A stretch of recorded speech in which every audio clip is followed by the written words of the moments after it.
In this video, I'm going to share as well as show you behind the scenes how I filmed a corporate interview with Nikon Z9 as well as Nikon Z6II.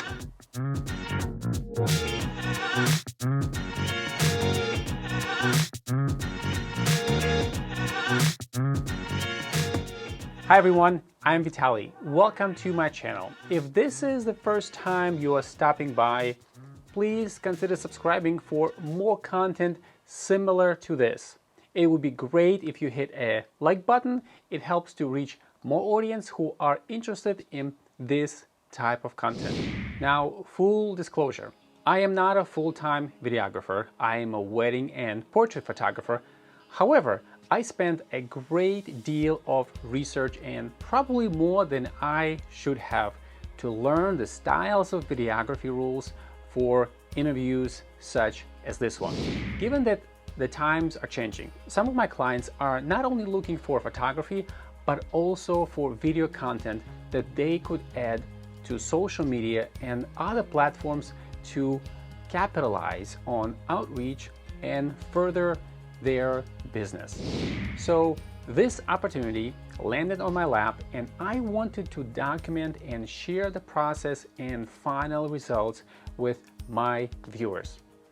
I figured if I have questions how to shoot interviews, others might have similar questions and may like it. Speaking of likes, if at some point during this video you hear or learn something helpful, be sure to hit a like button. That would be much appreciated. In some ways, this might even turn into an interview setup tutorial. So if you want to take out a pen and paper, feel free to stop this video at some point to make a few notes. So let's dive right in. So who was my client? The interview was filmed for a wellness and counseling family services. Prior to filming, I had a chance to actually photograph the actual location office, like office space, which photos were used for their website. In addition, I used those photos during the interview for some shots as a B-roll. I feel like I actually should make a separate video on that alone. So let's talk about the location. Finding a location for an interview is very critical as it will give the viewer a sense of environment, space, and how it is going to feel once someone enters that space, that room. Is it too tight? Is it too wide open? If you have time to scout the location, do it so that you can be better prepared. Prior to arriving to the location where I previously shot pictures, I had in mind that I was going to shoot in the same direction as on this picture. However, when I was actually setting up, the last minute I made a change in my angle as I liked it better due to lighting and the overall background scene. Now, this office space turned out to be fairly large, so I shot from the corner of the office to provide as much separation as I could, as it emphasized the subject and brought more attention to my subject. Now, let's talk about cameras. Using two cameras is a key to most interviews as it allows changing angles and provides for clean jump cuts in case subject makes a mistake. Another benefit of two cameras, it makes an interview more dynamic as the viewer is not looking in the same direction. However, it is best to use two cameras of the same brand as it provides similar colors and does not require much post-production to match the camera colors itself. Now, in my case, I used Nikon Z9 as my A camera, and I used Nikon Z6II as my B camera. I used 24-70 f2.8 lens on my Nikon Z9 at about 35 to 40 millimeter focal length at f2.8, and I used a 50 millimeter at f1.8 lens on my Nikon Z6II at f1.8.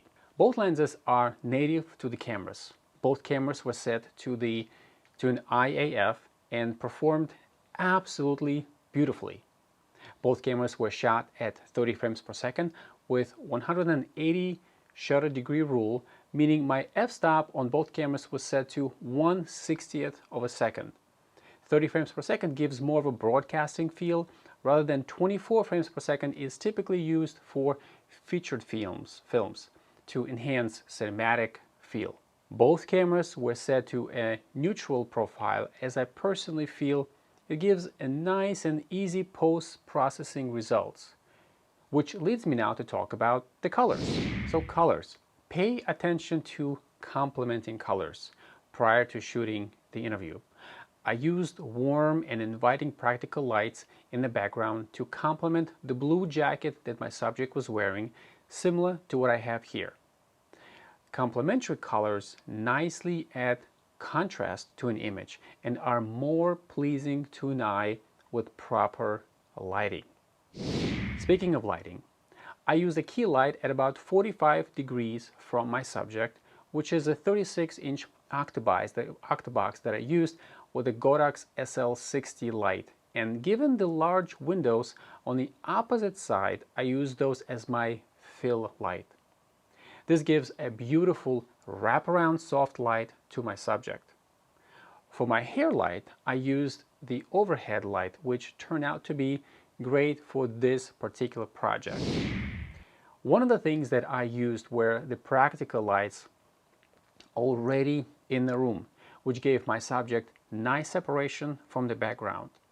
And when I used camera A or camera B, both practical lights were visible, and both cameras were emphasizing the person who was being interviewed. Camera placements in relation to the light are of a special importance when it comes to setting up the cameras. You want to place your camera and shoot towards the shadow side, which means your cameras need to be on the opposite side from where your key light is coming from. Person's eye should line up on the intersecting 1/3. The reason for this, because 1/3 provides a natural viewing angle for the viewers, and it provides an interest to the shot. This also provides a sense of space and does not look too tight. Things like this are just industry standard rules that apply to photography and videography alike. Keeping both cameras on the same side is important to provide continuity between the wide angle on camera A and a tight angle on camera B. Something that I don't hear from many people is a discussion on a white balance for video specifically. Setting up a proper white balance can make or break your post-processing production. In my case, I set a custom white balance in order to match my key light of the Godox SL60, which was a daylight balance at 6500 Kelvin, with the window light on the opposite side.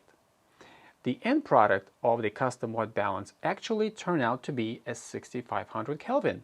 Setting a white balance on Nikon Z9 and Nikon Z6II is actually very easy. Just go to the custom white balance settings and use a gray card similar to this one to set the proper white balance for the environment where you're shooting. As you can see, the end results are the natural skin tones and the image that is pleasing to a human eye. Let's talk about the exposure, as the white balance is not the only thing to pay attention to. There are several ways to set a proper exposure for your subject.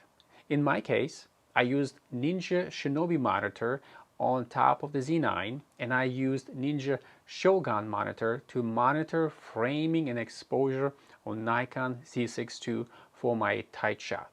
You can use false colors, which is my favorite for proper exposure.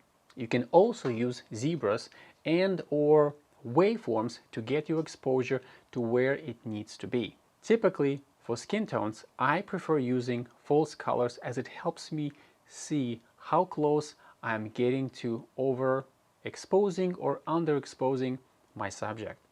One thing to note, depending on your subject skin complexion, you may need to lower or increase your ISO or light itself by maybe 1/3 of a stop or so to get the proper exposure. Last but not least, and arguably the most important part of any video is the audio. As many say, you can have a great audio but okay video, people still will watch it.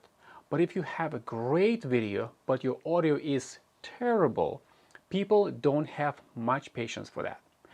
I used a Rode wireless mic which was connected to a lapel and attached to my subject's jacket for one shoot, and for another shoot I had it pinned to the hair of my subject as it was hidden by blending with a black color lapel microphone with the black hair.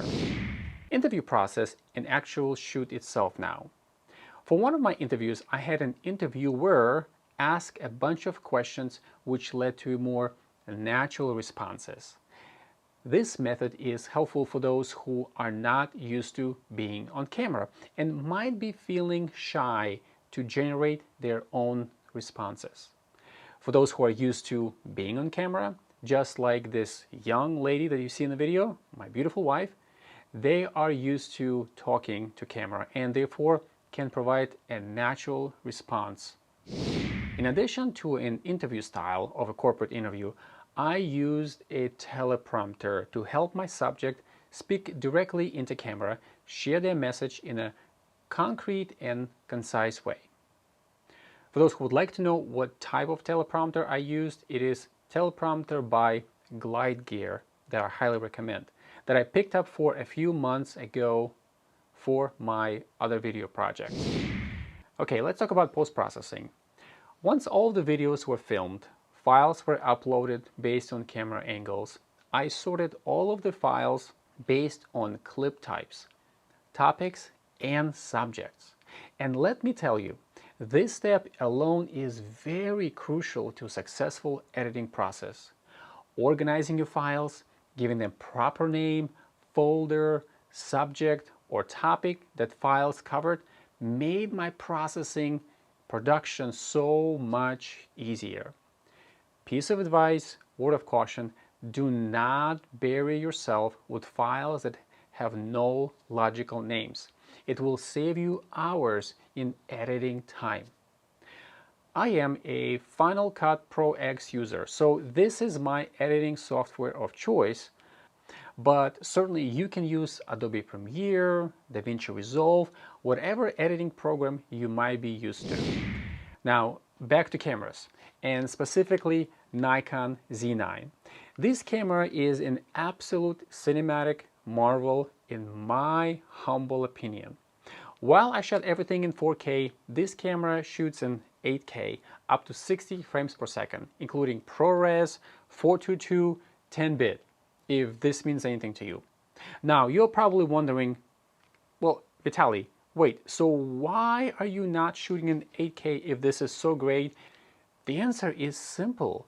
I had no reason to shoot in 8K on this camera. One reason, even if I wanted to crop to create another angle, I had another camera, Z6II, off to the side already.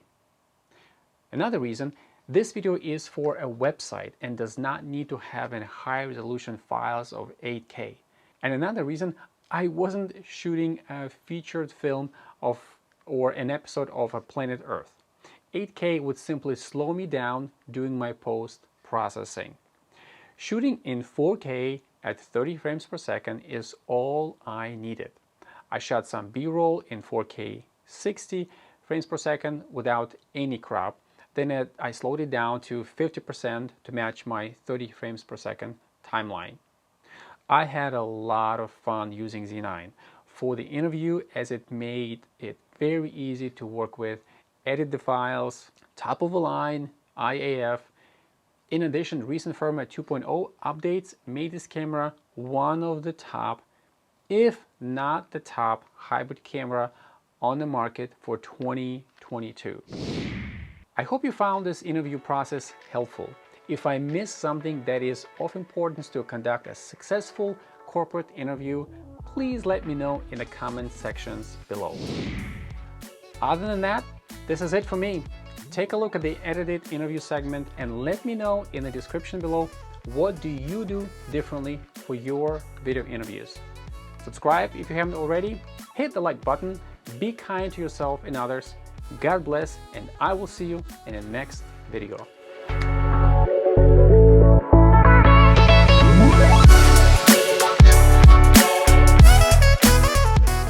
Hi, my name is Berta Argueta. I am a marriage and family therapist here at Hope Speaks. I work with couples, families, children, adolescents, but my specialty is working with children and adolescents. I find that it's easy for me to engage them or engage with them.